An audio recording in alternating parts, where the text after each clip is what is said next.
great to be here with you today. In my experience with the Electrochemical Society, I've had a lot of influence in the impact that you've had, your contributions to our meeting, and the great experience of your Nobel Prize that we'll talk about a little bit later. But we'd like to start this by going back to your childhood, early days, and the things that influenced. My present second child. That's right. Your early days and the things that influenced you and maybe started moving you towards scientific interests. Yeah. You know, it's interesting. As I was growing up, I never consciously thought I was going to be this or that. I mean, somehow I just propelled along. And it's true that when I was in a baby carriage and we lived near McGill University in Montreal, and my mother used to wheel me, so she told me, on the campus grounds and tell me that I was going to go to, listen, I'm a baby, going to go to McGill University.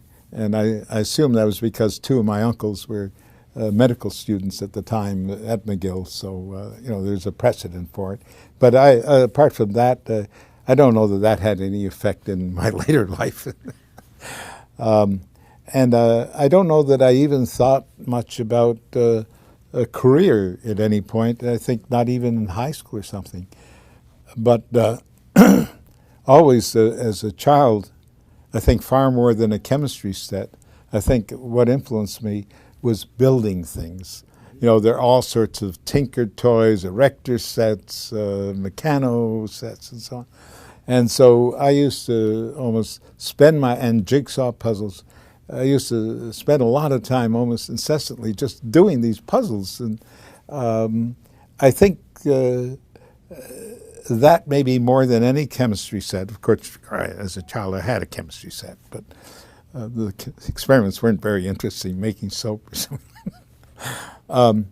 But I think probably more than that, more than any chemistry set, that was the sort of thing, you know, that there are puzzles out there, they're putting things together, and I think that's probably how I got into what you might call science, without consciously trying to get into science. On the other hand, when I went to high school, I went to regular high school, a very good high school, and at 10th grade, there's a choice the students had to make. You started 8th grade there at that time in Montreal. At 10th grade, you had to make a choice whether you wanted to continue with Latin, we'd had 2 years of Latin in high school, or whether you wanted to sort of take more math courses. And even though Latin, I guess, was officially my best subject, I mean, didn't even give it a thought. I naturally just went into sort of the mathematical sciences sort of thing. So, and that's without any real thinking. It was just almost automatic, you know, that, and I certainly wasn't thinking in terms of any career, anything like that. So, an aptitude. And an aptitude for, probably for math, because I did pretty well in math. It wasn't for physics because I just didn't like the physics course that we had, which was in gears and pulleys and tension. Later on at McGill, I did reasonably well in electricity and magnetism course, but somehow all that combination of tension, all these pulleys, somehow I didn't quite grasp it, so I didn't like the physics course. But the chemistry course was, of course, were fine, and the math courses were fine. And the teachers were, I think, a very caring sort of thing. I mean, some were maybe a bit odd in one way or another, but I think it was a good atmosphere. And there were a lot of excellent students there, and some that weren't so excellent. So it was a kind of competitive environment too, I imagine. At least I know in those days you had to pay to go to high school unless you won a scholarship. And each year I won a scholarship, so I didn't have to pay. But these things just evolved naturally without any big decision. I mean, it was just natural that I would sort of go into science without even thinking about it, probably reflecting this love of construction of things, building structures together. Of course, that may be true in many other subjects. You sure your mother wasn't planting subconscious messages about I don't think so. I remember when I finished public school, she did come to collect a medal that I had earned, and I was embarrassed by that because I think she was afraid I might lose it on the way home. Well, if she planted the one about McGill, it puts you in a good place, certainly a world-class Yeah, university. well, of course, it was a natural place to go because we were living in Montreal, and this way I could stay at home, and so there was never any thought about going to any place other than McGill. And McGill was a good experience. It was during the war, and so the staff was relatively low, at least those in the science. So for example, Otto Mass was a famous physical chemist at McGill, but he was in charge of science up in Ottawa, so he rarely came in to McGill at the time. But it was a dedicated group of teachers. I know that and then it was natural at that time, without any thinking about it, to go on for your PhD, if that's what you won't, and to stay at the same place. And in fact, at that time in Canada, there are only 2 universities that gave PhDs in chemistry, McGill and Toronto. So if you were on the East Coast and you went to one of those universities or any place in the West, you would typically come to McGill or Toronto. And so we had in graduate school loads of people, especially from the West, but also a number from the maritime provinces also. But anything in particular that led you to the PhD in chemistry? Well, early on when I went to McGill, I had to make a decision whether to go into, since without any thinking I was going to go into science. I mean, no thought at all, just automatic. That I had to decide whether to go into chemistry or physics, and remembering my experience with these damn pulleys, and I picked chemistry. And I think it turned out well, because I think later on in the way the career development, I think I had an easier time in chemistry than I would have had in physics, I think. So that was a stroke. Those pulleys were a stroke of luck. And but you didn't have an easier time once you left McGill. No, well, up to a point I had, because I got they speeded up the undergraduate so that the student chemists can go into war research early on. So we saved a year by doing it in the summer. I mean, a bunch of us at McGill, I'm sure at other universities. And so that meant that I got my bachelor's in the fall of 1943. The natural thing, since there are only 2 universities that gave PhDs, was to continue on at McGill. So again, without any thinking about a career or anything, I just continued on at McGill. The professor that I worked with had a large group. He was a person who got his degree at McGill and then got an extra degree at Oxford, working with C.N. Hinchelwood and so on. So, he knew something about good research, what have you. Anyways, as students, as graduate students, we all adored him, and he'd go out to lunch with us, with some greasy spoon. And I mean, it's just a marvelous experience, and a very kindly person, and very hardworking. And I remember, we as students, we were very unsophisticated, and we were in awe that he would take his briefcase home every day. He actually worked at home sometimes at nights. We weren't all that hardworking, I guess. That was for us. Now it'd be standard, but to us that was a novelty. After After that, then I went up to the National Research Council of Canada, and that was automatic too. But didn't you have some obstacles in really getting moving on your career? Not at that point. Not at that point. Yeah.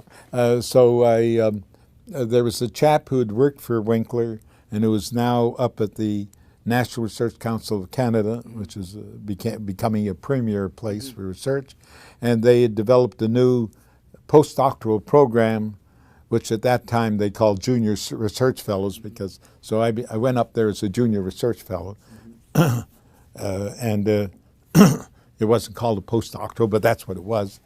Anyways, he had worked for Winkler, so he came down to Winkler's lab to see if there were people interested in going up as postdocs, and so I did. So for the next 2.5 years or so, I worked as a postdoc up at the National Research Council of Canada. And there I became very unhappy, very dissatisfied. I was doing experiments, because in Canada at that time, that's all there were in chemistry. There were no theoreticians, zero. There were some theoretical physicists, but no theoreticians in chemistry. So everybody who was in chemistry, graduate school, would do experimental work. So I went up there and did a different kind of experimental work. This was high vacuum work, whereas in graduate school, it had been solution kinetics connected with the RDX program, the explosives program, and stuff like that. Although my work was quite unimportant, as it turned out. But nevertheless, so we went up there, and it was at that point that I became, after a year or two, very dissatisfied, very unhappy, because here I'd enjoyed all these math courses. I think I'd probably taken more math courses than any other chemist at McGill had. I mean, not now compared with standards now, I'm sure, but then. And here I was essentially using none of them. In other words, the experiments were of the type that there wasn't much theory, or in fact, we didn't know anything about theory. And so a friend and I, he had also been a postdoc, he'd also been a student at McGill working for somebody else, pulled together, and we both had experimental results, and we decided we try to read papers that are on theory. Typically it was Henry Eyring's papers on theories of reaction rates. And we would explain to each other. We each give it was a two-man seminar, and he would explain to me one time, and the next time I would explain to him. We'd each have select a paper to do that. And so I got, that was sort of my first exposure to theory, was reading about that. Although we had some theory in courses at McGill, but they were taught by this chap who taught practically all the PChem courses, and he wasn't a theoretician, so I'm sure he did a valiant job, probably did as good as you can get, but he wasn't a real theorist, so I'm sure he couldn't communicate some of the flavor. Nevertheless, he tried. But essentially we knew no theory, but we did this reading of articles, and then if you combine that with all this unhappiness and not being able to use things, I wondered, maybe I should see if I could get another postdoc and in theoretical chemistry. And there was nobody to write to in Canada. So there were people in England, there were people in France. In fact, there was a chance of getting kind of fellowship just after the war to France, but I thought that'd be too frivolous. Can you imagine that, the maturity of that? Too frivolous, and that I really should, stay around and do something more. So I wrote to a half a dozen theoretical chemists in the U.S., and one of them, only one of them, replied favorably, and he said if he could get an Office of Naval Research grant to support my work there, I could come down and work for him. And he applied. This was Oscar Rice, and so that turned out to be a wonderful thing. So the first obstacle was switching from experiment to theory, at least temporarily, and having difficulty in getting a theoretical position. Anyways, I went to work with Rice at University of North Carolina. UNC, okay. And I met my future wife the first week that I was there, and 6 months later we were married. So wow. And anyways, she was from North Carolina. Right. And that turned out to be an absolutely splendid choice. I don't think I could have made a better choice. I mean, that's an example of, you might call serendipity, that he was the one who took me on, and it was just a wonderful choice. So one of the things, beside my sitting in on a couple of courses that were theoretical in nature to help learn the theory, once a week he and I would get together, and I could pick some theoretical paper and explain to him what's in the paper, and he would point out maybe assumptions or things like that that I would have missed and so on. And he was a theoretician with a wonderful physical feel for things. In other words, not just formal theory, but a wonderful physical. And I'm sure, I mean, for me that was a natural, and I'm sure that that was just a perfect fit. So, but then after about 2 years, you know, you're married now, you can't just sit around being postdoc. And so that's when I looked around for a position. And that's where the trouble started. Because my wife and I, she typed them, wrote 35 letters to various universities applying for an academic position. And as I've often said, we didn't get 35 no's because not everybody replied. And so I was, you know, it was discouraging. What am I going to do? So actually I saw a couple of outstanding people. One was Fritz London, a famous physicist who at that time was the Duke. That was Heitler-London thing. They were the sort of the founders of sort of modern potential energy surfaces, essentially. So anyways, London was the Duke in the physics department, and there was a joint symposium, so I met, you know, seminar between Duke and Carolina. And so I spoke with him about the possibility of getting a postdoc, so that was a possibility.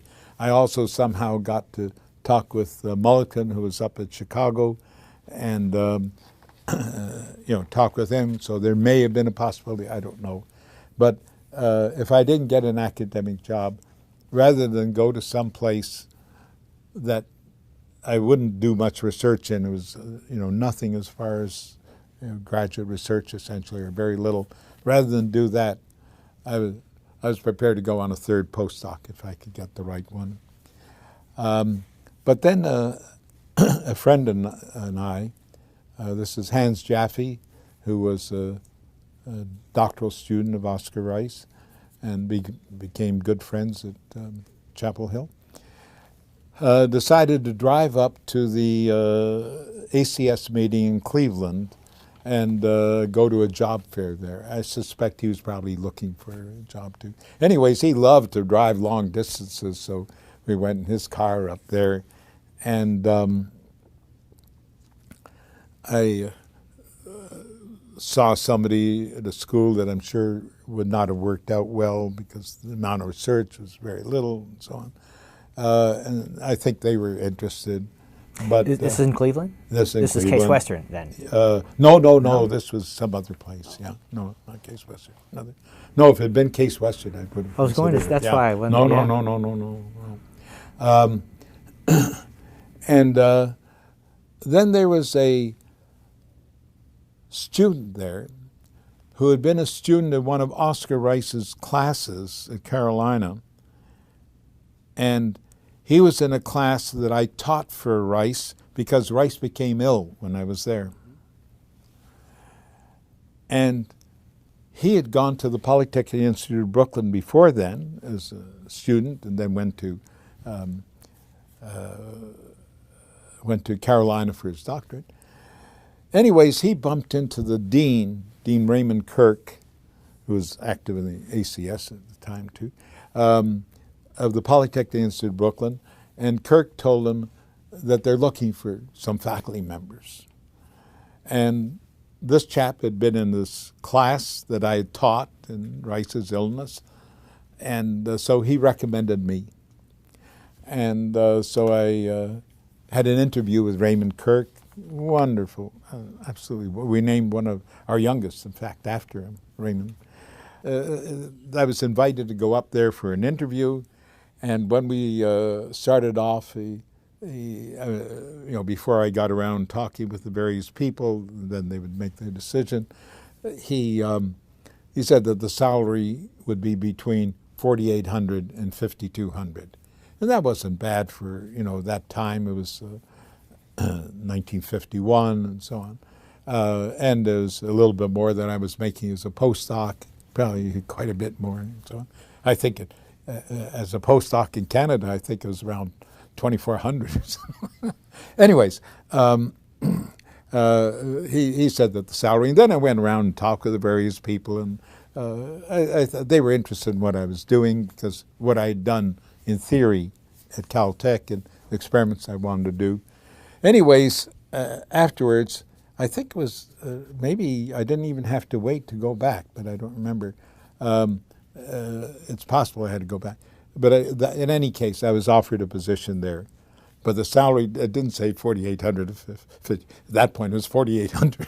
And I was so glad, of course, to get that offer, because Brooklyn Poly was a very research-active place, a lot of young, enthusiastic people, a lot of people from Europe that have been refugees. So that's how I got my first academic job. And so it was that step of getting the first academic job, which was quite an ordeal. And often when I'm talking to young students, who are eventually going to academia, I try to tell them something about that to show that I know their pain. It takes resilience. So you went there in 1951 and left when? I left there in 1964. To go to University of Illinois. To go to University of Illinois. And it was at Brooklyn Poly where I wrote further papers on the work that I had done with Oscar Rice on unimolecular reactions, which is now known as, for many years, as RRKM theory, a standard theory for unimolecular reactions. And I wrote 4 papers there. In 51, and they were ready for publication in 52, and so on, while I was there. And I put Rice's name on all of them. And Rice, being what he was, took his name off them. And he said, you did the work, I didn't. And it's true that when I was doing the work, it was largely up at Brooklyn Poly, but also for a large part of it, he had been ill. So, he was in the hospital and hospitalized and so on. So he and I had published one paper together that came out in 51. So for these 4 papers, he took his name off them. And at the time, I thought, he doesn't think they're good papers. But, that was his decision. So fine, I did.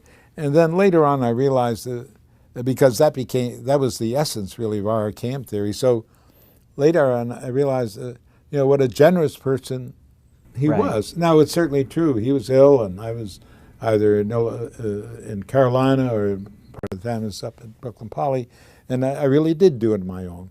But I got my start through him, and we, in fact, published the paper together. So that was the first thing. And then after that, that was a strange thing, because so often, except for this venture to go from Research Council to Carolina, all the other things are sort of automatic. You went from grade school to a nearby high school, which happened to be a very good high school. You went from high school to a good university, which happened to be in the same town. You went from that university to up to the Research Council because somebody had been at that university. I mean, it's all almost automatic. I mean, no effort at all. And the first big thing was trying to make the venture into theory, in other words. And the second big jump was getting a position at Brooklyn Poly, which turned out to be an absolutely wonderful place for me. Brooklyn Poly was not all that high related. It was ranked 21st in chemistry departments in the U.S., which is pretty good. But it was full of enthusiastic, active people. It was a great atmosphere. We didn't have a large number of highly known people, a few, but not a large number, certainly not in chemistry. We had Herman Mark, but, not most of them. And so there is no pressure to feel you're at a top place where there are all sorts of fantastic people or anything like that. You're sort of more or less all equal. So, we acted in, I think, a very, normal way. We were just focused on what we were doing, on the research. So in retrospect, I think it turned out for me to be a very good place. Anyways, that's where I did those unimolecular papers. It came out in '52. And then after that, I didn't know what to work on. Here's a theoretician not knowing what to work on. God, in these years, it'd be a disaster. And so there's one little problem or another. But since I'd been trained as an experimentalist, I'd also built an experimental program in reaction rates. So I had a number of students, right from the word go, doing experimental work. So that kept me going.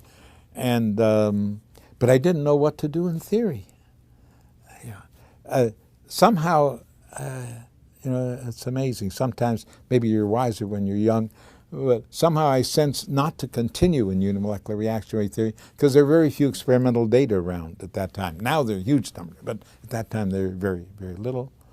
And so I had the good sense not to just continue with that because it would have been like, just twiddling one's thumbs essentially as far as making extensive contact with the experiment at that time. So I fiddled around with first of all, the experimental work, but on my own, fiddled around with this problem, with that problem a little bit, not knowing what. And then, and I think this shows the importance of teaching or interacting with students. I was teaching a course in statistical mechanics, and a student in polymer chemistry, a graduate student, asked me a question, whether a certain theory that we were teaching, standard textbook theory, could be applied to these long-chain polyions, polyelectrolytes. Could it be applied to that under certain conditions? And I thought about it, and yeah, it could. So then I got very interested in polyelectrolytes, and I read every book on electricity that I could imagine. Well, at least I looked at them. There were 11 of them. I still remember the number in the Polytechnic Library on electrostatics. And I looked at them because I wanted to do the electrostatics and prove there are 3 expressions for the free energy in the literature. Are they related? Are they competitive? What, and so on. And I really had to go deeply into that electrostatics. So I looked at these 11 books that I got a hold of in the library and found the one that sort of meant the most to me. It gave me the best physical feeling was going on.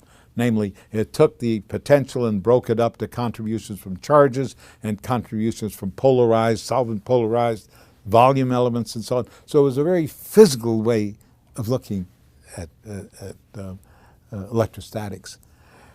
And so then I wrote a couple of papers on that in the polyelectrolytes. And then I happened to be in the library, and in those days we went to the library a lot and leafing through books or journals. And although at this point this was 1955, I came across a symposium that had taken place at Notre Dame in 1952. And in that symposium was focused on what was called isotopic exchange electron transfer reactions. That was his main focus. Because during the war, there are many people who worked with radioactive isotopes, and then these isotopes were used after the war for countless things of investigating mechanisms and, in this case, using it to follow the rate of electron transfer in these rather simple forms of reaction called isotopic exchange. You just transfer the electron, no big change of standard free energy or anything. Some of the things that influence the rate a lot.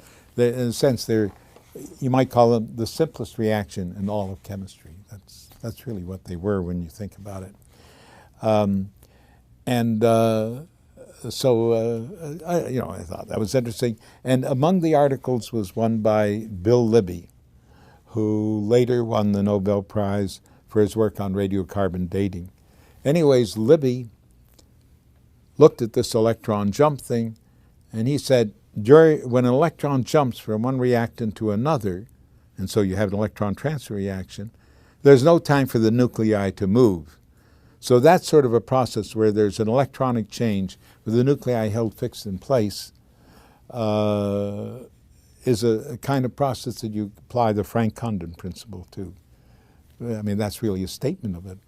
And that principle had originally been used, was developed in the late 1920s, and had been used to interpret spectra, where you shine light on a molecule, the electron jumps, and during the jump, to an excited state, the nuclei don't have time to move. So here was something that had been designed for spectroscopy being applied to a chemical reaction. So often you see things that just look lovely, and you get excited about them. I think science is a wonderful. So I think it's interesting to me how you found it. Yeah. So it's a symposium in the proceedings that you were leafing through. I wasn't searching for anybody, just leafing through. They do a little differently today. I know that. I know that. No, it was just all of this very innocent. Anyways, I was very excited by seeing this novel application. But then, almost right away, I felt uneasy about it. Sometimes often I think probably one may have an intuition about something. It feels right or it doesn't feel right. And in fact, that's sometimes the way I catch errors that some of my coworkers have done, students or postdocs have done in some computation, because some of the results don't feel right. And that's really, worked a number of times. Anyways, this didn't feel right. And at first I wasn't sure what was it. I mean, the idea of a Frank-Condon principle and electron jump, that part was right. And but what he said was that after it jumps, now you have the two charges in a foreign environment, because they're not in the environment they're in the environment they were started in, but that was suited to those charges. Now you got other charges there, and you got a huge increase of energy. And the thing that I realized was, where did that energy come from? This was a thermal reaction. All of a sudden, electron jumps. It required a lot of excess energy because of the environments were the same as the old charges, but not suited to the new charges. Where did it come from? And I realized that Libby, as great as he was, violated the law of conservation of energy. So that was the beginning of electron transfer theory. And then the key question was, well, what can you do? How can you treat it? And I realized, and all this happened very quickly, that you had to have fluctuations of the dipoles of the solvent and the bond lengths and so on, especially the dipoles of the solvent, before the electron transfer could jump. Because if you had sort of some unusual kind of non-equilibrium condition where you have these fluctuations, then maybe it'd be possible, if you could work out the theory right, that with those fluctuations where the solvation was appropriate neither to reactants nor to products, but something in between, that the electron could transfer with no violation of conservation of energy. And that was the central idea, and that was the essence of the 1956 papers. There were two of them, one building up the theory and the other applying it to the reaction. And, one of the things that's interesting, I don't want to jump too far and fast ahead, but that was really the fundamental piece of work from the 50s that led to 1992's Nobel Prize. No, that's right. And the interesting thing about it, sometimes you can work on a problem for a year and maybe get somewhere, maybe not, or something, sometimes much less. In this case, from start to finish, it was 1 month. And along the way, another interesting thing, and I'd noticed this in the unimolecular thing too, the first thing that I derived in one of these 1956 papers was a complicated expression. Oh, what experimentalist is going to use a complicated expression? And then I realized, just by using some theorem in vector analysis, divergence theorem, something or other, by doing some little transformation, but with no further approximation, just using a rigorous result, that all of a sudden this big thing collapsed into nothing, essentially. In other words, the expression for the free energy barrier to reaction took on an extremely simple form. And it's partly because of that that the theory has been so widely used. But it's an example of where, people sometimes speak of a eureka moment. And that certainly was, because it was completely unexpected, completely unplanned, just using a little theorem to see if I could simplify something. What took so long, do you think, for the community to recognize the eureka? Well, yeah. In the electron transfer theory, we made a number of predictions, and in fact, we wrote them out in a paper discussion of the Faraday Society in 1960. And then we applied it to existing data, what's in the 1960 paper, in a paper I wrote for JPhys Chem in 1963.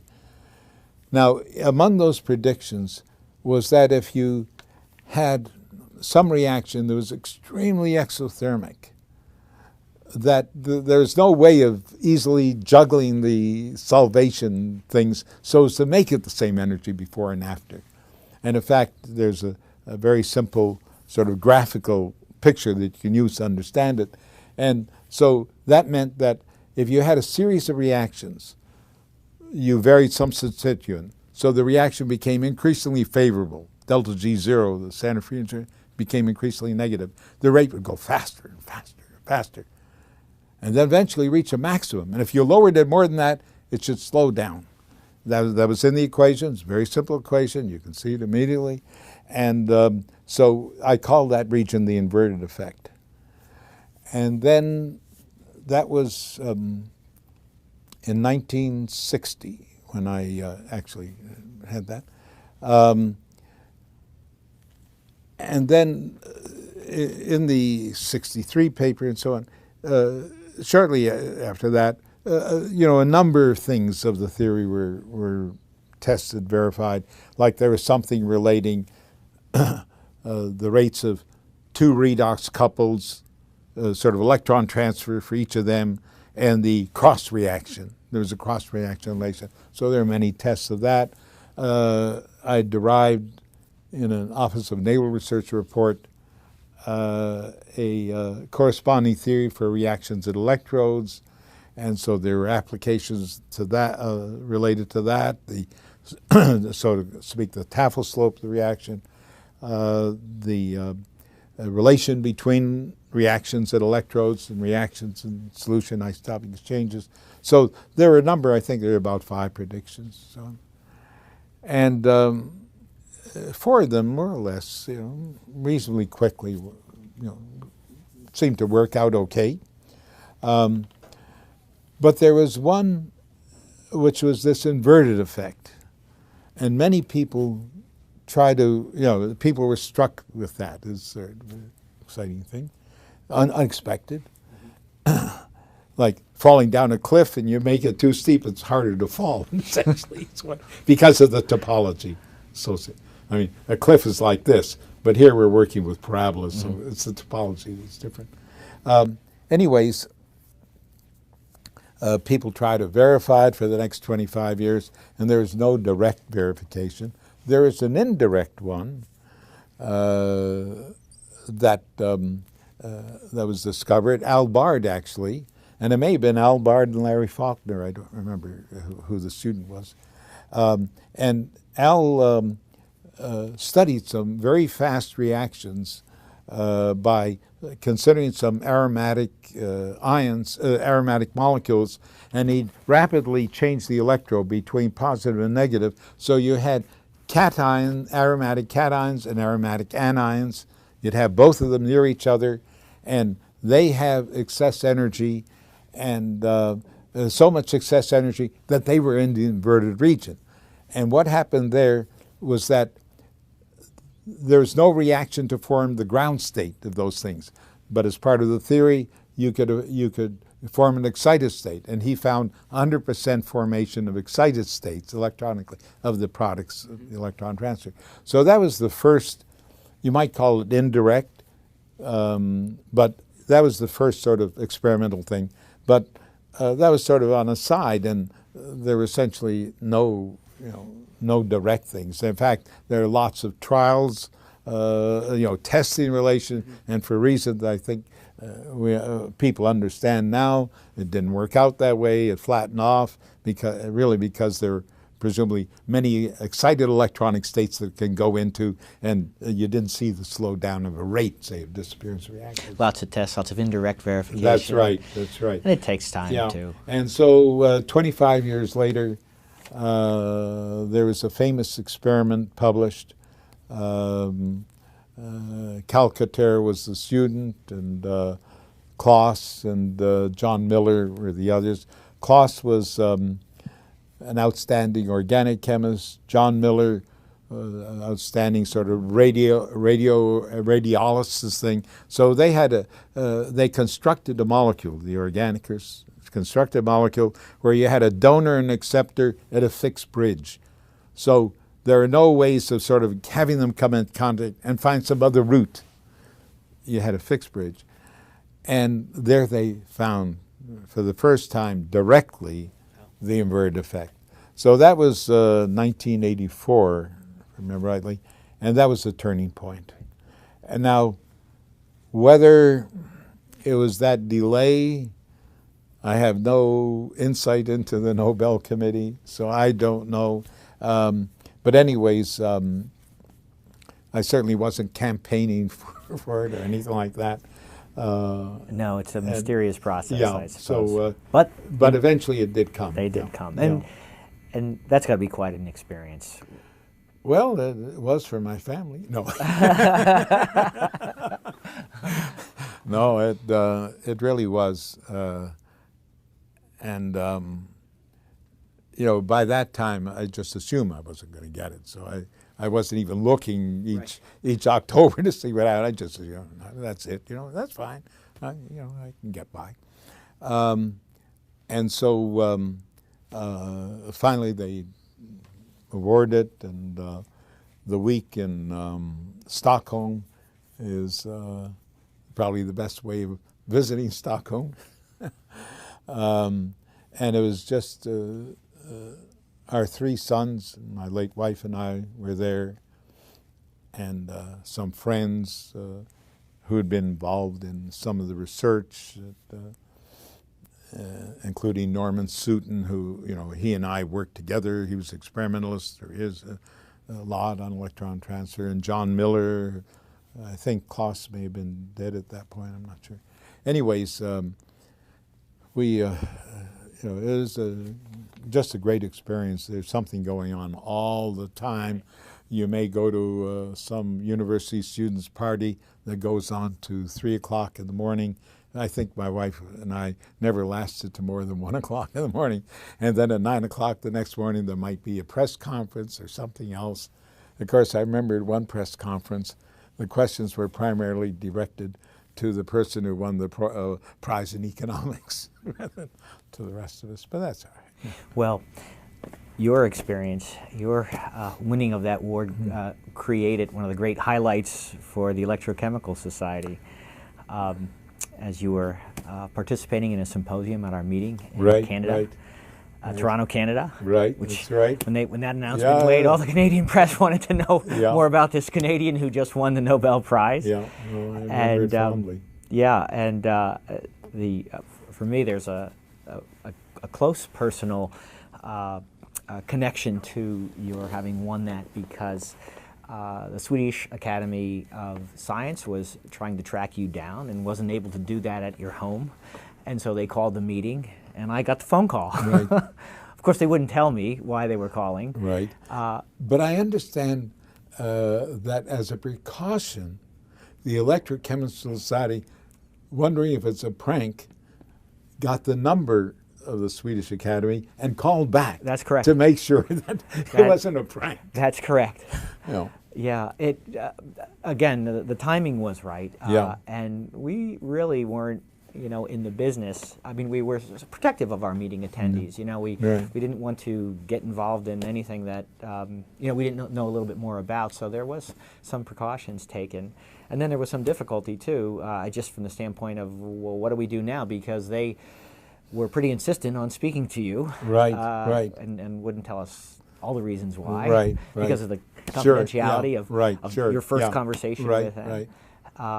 But once we figured all that out and sent myself and our president at the time, Wayne Worrell, and Larry Faulkner, came to the symposium, tapped you on the shoulder. Right. Was it Larry who did? I didn't remember. Yes, okay. he was, yeah. yes. Right. Well, he was a cool customer. Yeah. Because I had just finished giving a talk at one of the symposia. I was involved in 2 symposia at that meeting. Just finished giving a talk at one of them, and of course it was polite, stay on, hear the next talk, and so on, not leave just after your own talk. So I was sitting there listening to the thing, and then somebody tapped me on the shoulder, mentioned who, and then said, "There's an urgent message for you." And being a father of 3 boys, immediately I was dreading it. Something's happened to one of the boys.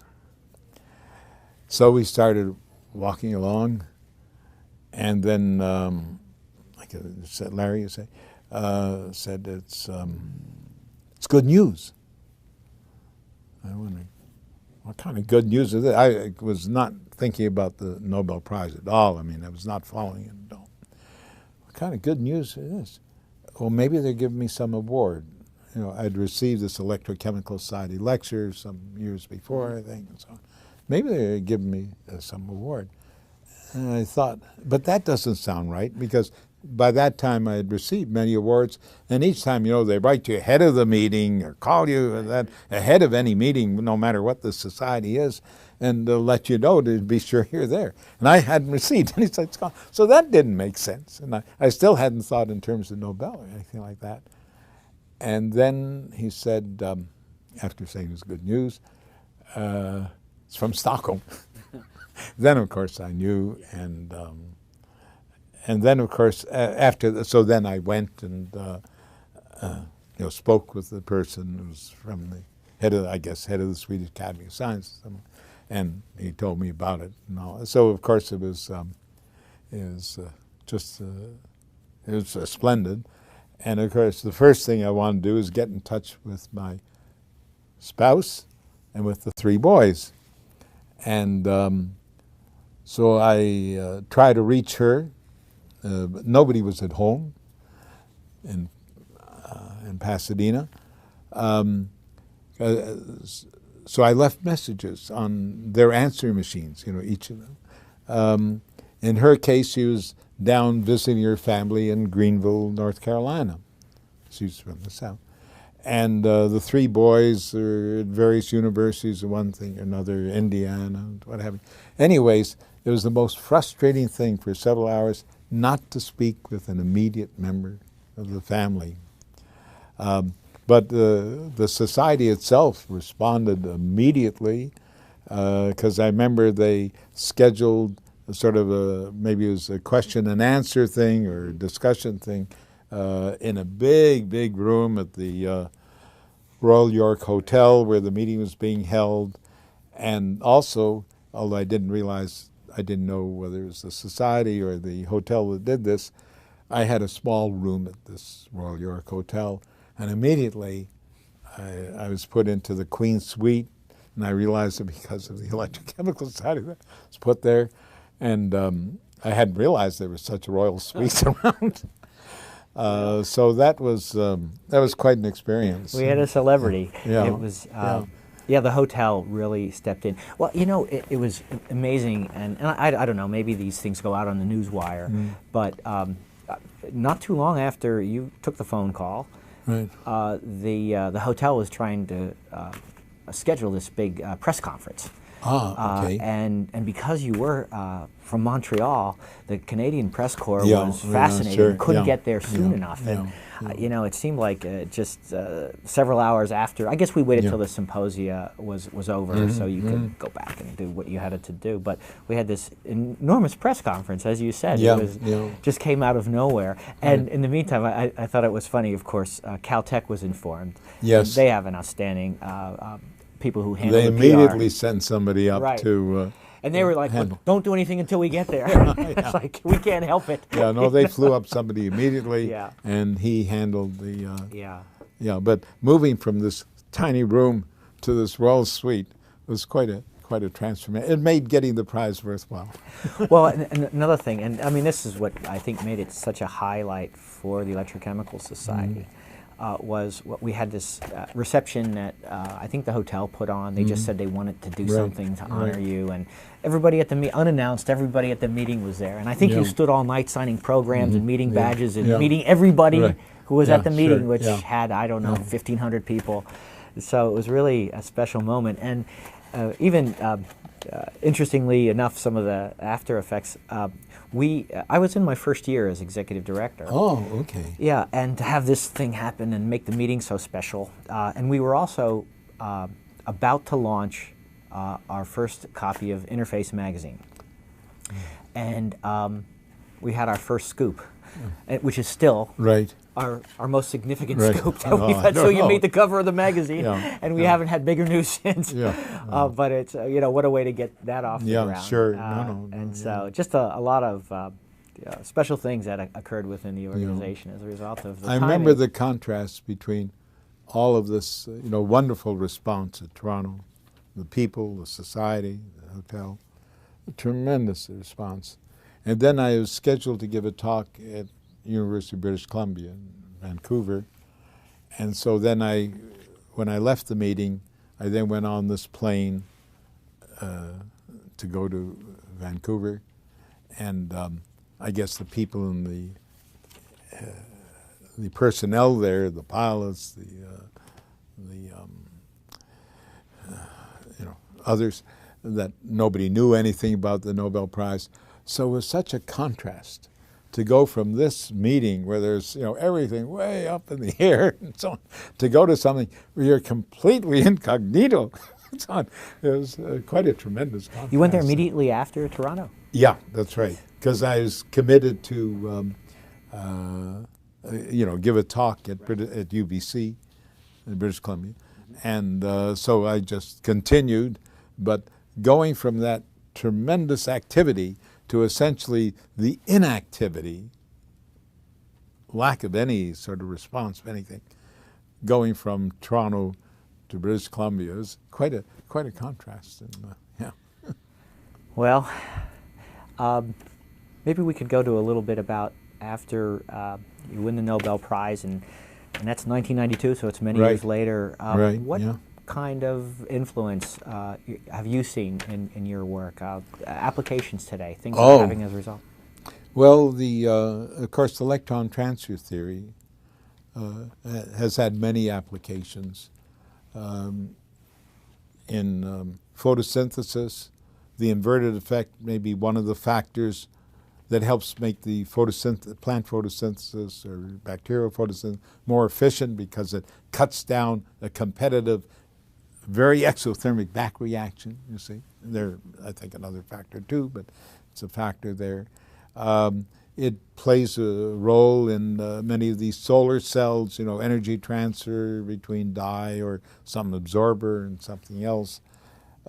So there are many areas where electron transfer theory is applied, and nowadays there's work on nanoparticles, so now you can do work where the diffusion layer is very thin because the particles are small size, and you can observe some effects that with bulk electrodes would be difficult to observe. Namely, you could cover a bigger range of the current voltage plot for some electron transfer process electrode without running into, at the higher limit, it becoming rapidly diffusion controlled because of the diffusion layer there, and that's sort of a limit. But if you have practically no diffusion layer, as you do in these nanoparticles, then you can get at this thing more directly. Well, one of the consequences of that, and there's a chap at MIT who's written about it now, and I think it's becoming increasingly known, is that in early electrochemical days, around 1930, there's the famous Butler-Volmer theory for the current versus potential. And basically, it's a theory which says that the current depends exponentially on the overpotential, essentially, with some arbitrary constant that fits the data called the Tafel constant. So, and that has been commonly used in many things in electrochemistry. But nowadays you can get into the curved region just because of the nanoparticles. So now, as I understand it, there's an increasing use of an electron transfer formula that has that curved region, you see. So instead of the Butler-Volmer, I think what you're going to find is that people are going over more to a more fundamental theory, which has this curvature in it. And that was the electron transfer theory that I gave, and subsequently improved by others to consider in detail all sorts of distribution, transfer into all sorts of different states of the metal, say, allowing for the Pauli exclusion principle, distribution of electrons and so on. So the main thing is that nowadays, I think this is one change. I haven't followed the field closely, but I think this is one change that with the increasing sort of application to these other types of systems where the curvature stands out more because you can cover a bigger range of potential, that's certainly a change that's gone on. But probably there's still quite a few people who use the simpler equation, which has a straight line for log of the current versus potential, instead of a curved line. So, but I mean, that's one example, but that's a very recent example. I have a question here that is, I'm supposed to be asking about your future and the enthusiasm that you have, which I think you just already answered. What keeps you so enthusiastic is obviously all the different possibilities. Yeah, oh yeah. Well, it all comes back to the puzzles, I think, and the enjoyment of puzzles as a child and so on. I don't think that's changed. Only now the puzzles are scientific puzzles. And the thing is that you may hear about some experimental result. Maybe it's the intermittent fluorescence of semiconductor quantum dots, and that distribution of fluorescence lifetimes in that intermittency obeys a certain unusual law. It's called a power law. So, or maybe it's some work that that Barry Sharpless did, where he took two organic liquids that were immiscible, and the reaction, it was a cycloaddition reaction, took, let's say for this pair, 48 hours. Then he took those same two liquids and shook it up with a lot of water, and the reaction took 10 minutes. So how do you explain that? And there have been puzzles like that, all along. Or right now, a recent thing that we had a theory for that, or developed a theory for that upon seeing the experiment, and it was based on connecting that observation with something that I had remembered from study of surface processes using some frequency generation that told you something about the composition of the surface. And in the case of you had a water surface, you had quite a few OHs that couldn't hydrogen bond. Not geometrically it wasn't possible. You just couldn't do it. So you had them sticking out. So if those OHs sort of were more attracted to the transition state of the reactants than to the the transition state, of the reaction, then to the reactants, you get an acceleration. It would lower the energy more one than the other. And so a former postdoc and I, he did the work, calculated that, and it turned out that that was enough to explain this huge acceleration. So there is another puzzle, you see, that prompted us to do work. So it's that sort of thing. Or another thing, this happened in around 2000. There's work, there's a very unusual distribution of isotopes of oxygen in the stratosphere. Normally, if you look at distribution of oxygen isotopes, 16, 17, 18, in everything that's on the surface of the Earth, whether it's in the Earth itself, those rocks, or whether it's in the CO2 that's around here on the Earth, or whether it's in water, or almost anything, or minerals, anything. When it's down near Earth, you plot one isotope ratio of those three versus another isotope ratio, the slope is almost invariably close to 1/2. But up in the stratosphere, that particular thing, the slope is 1. And so I wondered, how can you explain that? What's special? And what's involved in the atmosphere is an oxygen atom that's formed by dissociation with UV of an oxygen molecule, collides with an oxygen molecule, you form an ozone molecule. Most of those will dissociate because they have so much energy, but a few will collide with something before, and you get stabilization. So that's sort of the mechanism. So I applied RKM theory, as had other people before me. That didn't work. And then I realized that, well, if the statistical assumption of RKM theory breaks down, and if you have partly non-statistical behavior, then if you look at what having these different isotopes and their statistics and so on would do, that you could explain it. And not only that, you could explain it. I mean, there's one study by a chap in Germany which had this isotopic distribution, because you could do it in the lab too, for all sorts of combinations of 16, 17, and 18. So he had a whole bunch of mass spec there with their populations, and we applied this theory to it, and it worked very well, and so on. I mean, there's one unknown parameter, how much deviation from statistical behavior from RKM, and hopefully eventually that'll be determined, independently from other sources.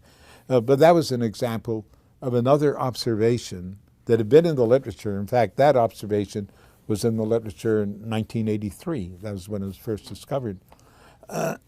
And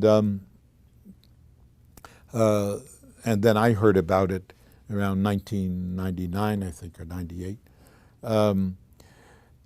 So there was an observation that hadn't been explained, and here was what I believe, and I think many others believe, was a reasonable explanation, you see.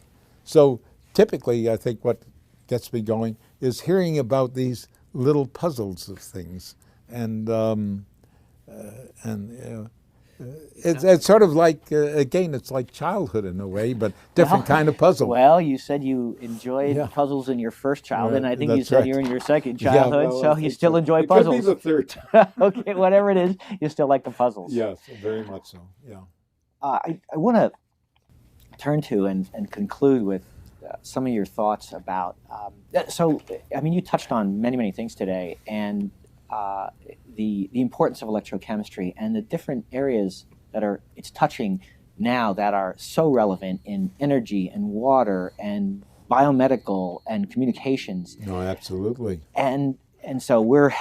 and there are many groups that are working on all sorts of, to try to harness sunlight or try to harness fuels and electric fuel cells or what have you. So there's a tremendous amount of work there. And so as a professional society trying to serve this discipline, what do you think we can do better to hopefully advance the science even faster? Yeah. Well, of course,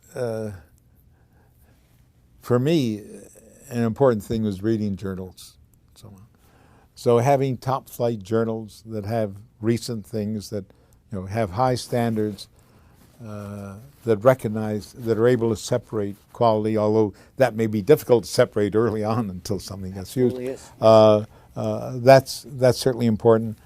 Having journals that are reasonably accessible to people, that